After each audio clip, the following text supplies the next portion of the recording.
Assalamualaikum warahmatullahi wabarakatuh. Di liputan untuk hari ini, baik sahabat Taka TV dimanapun berada, pada hari Sabtu tanggal 17 Mei di tahun 2025, Yayasan Husnul Khotimah Kuningan secara resmi meluncurkan program wakaf Husnul Khotimah. Baik sahabat Taka TV dimanapun berada, acara ini menjadi bagian dari rangkaian milad ke-31 Yayasan Husnul Khotimah Kuningan dan menandai langkah besar yayasan dalam mendorong wakaf produktif sebagai solusi pembangunan berkelanjutan untuk umat. Alhamdulillah, pada pagi hari ini bagian dari rangkaian milad ke-31 Yayasan Khotimah Kuningan kembali menyelenggarakan wakaf untuk HK lebih baik dan untuk pengembangan HK, karena HK ingin di usia 2044 memiliki Universitas Islam bertaraf nasional, juga punya rumah sakit Islam Husnul Khotimah, dan juga punya cabang HK sampai 4 cabang, termasuk juga memiliki bidang ekonomi yang akan cukup untuk membantu dalam pengembangan HK ke depan. Sahabat Taka TV dimanapun berada, hadir dalam acara tersebut jajaran pimpinan yayasan, para ustadz, ustazah, perwakilan santri, serta tamu kehormatan Wakil Bupati Kuningan Hajah Tuti Andriani. Dalam sambutannya, beliau menyampaikan apresiasi atas inisiatif strategis Husnul Khotimah dalam mengelola potensi wakaf secara produktif dan transparan. Oleh karena itu, pada kesempatan yang baik ini, saya juga memberikan apresiasi atas dilaunchingnya Gerakan Wakaf Husnul Khotimah, menindaklanjuti terbitnya legalitas nazir wakaf uang dari Badan Wakaf Indonesia.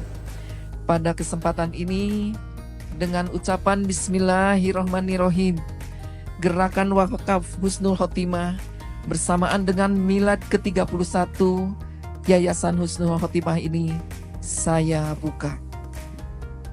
Allahu Akbar! Allahu Akbar! Acara ini dilanjutkan dengan seminar bertema wakaf produktif, pilar kemandirian umat.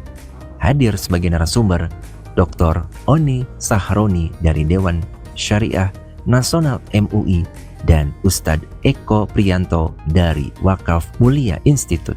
Ya, Bismillahirrahmanirrahim. Jadi wakaf itu kalau dari sisi fikih memang ibadah yang paling diprioritaskan di antara amal-amal yang senilai seperti infak dan sedekah. Jadi kalau pilihannya infak dan wakaf, memang wakaf yang prioritas.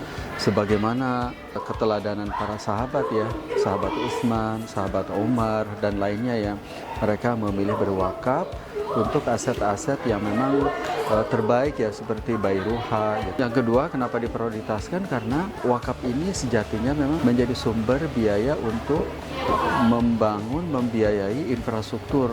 Jadi seperti ruangan kelas ya, rumah sakit, lab, dan itu kan butuh biaya besar. Jadi kalau mengandalkan infak dan sedekah rasanya tidak cukup ya.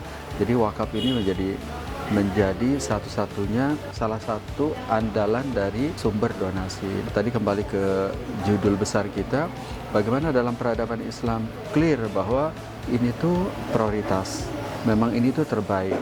Sebagaimana hadis tadi, idza mata ibnu Adam, kemudian keteladanan para sahabat, bahkan dipraktekkan dalam lintas sejarah. Contohnya selain di era sahabat ya Al-Azhar lah contohnya. Jadi seluruh Al-Azhar itu lembaga pendidikannya, operasionalnya, asetnya itu dibiayai dari dana wakaf dan sudah membiayai mahasiswa dari lebih dari 70 negara ya.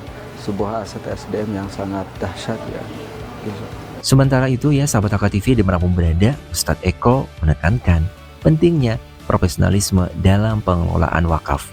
Nazir katanya, bukan hanya menerima amanah, tapi juga manajer aset yang harus mampu bersinergi dengan sektor usaha dan keuangan modern. Nah, tantangan terbesarnya sebenarnya begini, kita sebenarnya bisa mengumpulkan dana wakaf, terus pertanyaannya diinvestasikan kemana? Nah, itu tantangannya. Nah, makanya caranya bagaimana? Ya kita bermitra, bekerja sama. Makanya wakaf itu berkolaborasi. Ya, nazir itu fungsinya sebagai manajer investasi, mengumpulkan dana wakaf, menginvestasikan. Nah, tinggal kita perlu bekerja sama dengan para pengusaha yang memiliki kapasitas gitu ya, artinya memiliki pengalaman, kita bermitra, bekerja sama ibaratnya sehingga mengembangkan harta benda wakaf itu bisa berkolaborasi.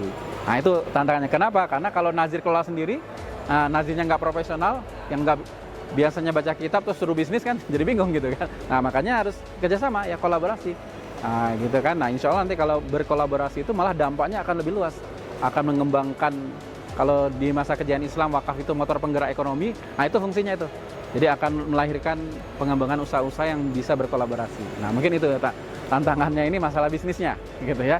Nah bisnisnya rekomendasinya berkolaborasi. Dalam kesempatan yang sama ya, sahabat AKTV dimanapun berada, Direktur Lembaga Wakaf Husnul Khotimah Ustadz Jaruki Maulana menjelaskan konsep gerakan wakaf harian selama bulan Mei diajak menyisihkan Rp1.000 per hari dalam sebulan menjadi Rp31.000 sesuai usia Yayasan Husnul Khotimah yang ke-31. Baik sahabat AKTV dimanapun berada, sebelum acara peluncuran dana wakaf telah mencapai lebih dari Rp200 juta dan hingga tanggal 17 Mei total dana yang terkumpul mencapai lebih dari Rp500 juta. Insya Allah dengan semangat gotong royong, Husnul Khotimah melangkah pasti menuju kemandirian umat. Wakaf Husnul Khotimah, investasi dunia akhirat.